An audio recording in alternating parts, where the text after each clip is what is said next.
the congressman who elicited that response, Republican of Florida, John Micah. Welcome, sir. Thank you for being here. Let me just begin by being very clear. Do you believe Director Comey, you said choreographed, a lot of people read that as conspired with Loretta Lynch, the Attorney General, to make sure there was no indictment of Hillary Clinton. What were you going for there in that questioning? Well, again, this all came down so quickly. Last Tuesday, we had the infamous meeting with the Attorney General and Bill Clinton. Right. On Friday, the Attorney General says she's going to follow the FBI's lead. On Saturday, they interviewed Secretary Clinton for some three and a half hours. On Tuesday, after a holiday weekend, he comes out and says we're not going to prosecute. But I was trying to find out on behalf of the people. I have to go back and tell what happened.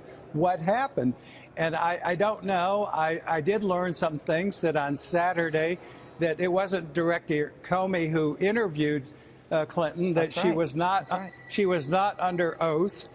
They don't have a transcript. He read a summary. I asked him how many agents were involved. He didn't seem to know how many. I said, did you talk to all of them? Because we've heard that it was sort of a unanimous FBI decision. That's the kind of spin that's been put on it. But I want to know what he found out from them, what they advised, and who was part of that. And then any communications for the last 30 days between the Department of Justice and the FBI. I think it's incumbent on we, the elected representatives, to find out the answers and then report back to the people. I'm not trying to be mean. I think he's an honest guy, but that's my job. They sent me here to find that information and then relay it to the public. Absolutely. I agree with you wholeheartedly. Did you believe him? Well, again, I was kind of shocked that he seemed a little bit remote from the people who talked to her.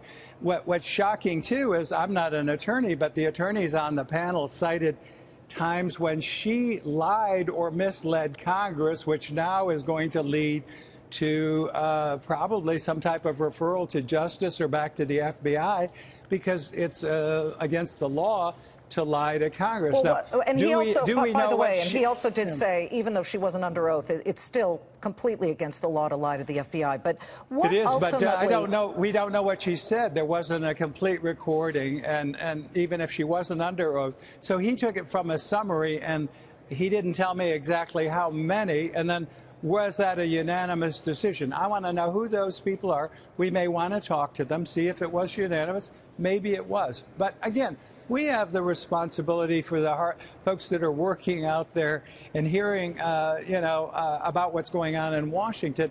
And it has a fishy smell to it. Okay, That's why we need to clear it up. What ultimately, Congressman, is the end game here? How long does this go, and what would you like to see come out of this? Well, I want the answers to the questions, any communications between the agencies. I'd also like to hear more about the decision and how that was crafted. He told me he did write the opinion, but he never talked to all of the agents, is what I surmise. So there are some pieces missing. I want to find out who the agents were. We may want to talk to some of them and see how they concluded that. Was it unanimous? Okay. I don't think there was any pressure, but we want to know how it all came down in the pattern that we've seen. Okay. Well, you call them honest. Not unreasonable. Yeah.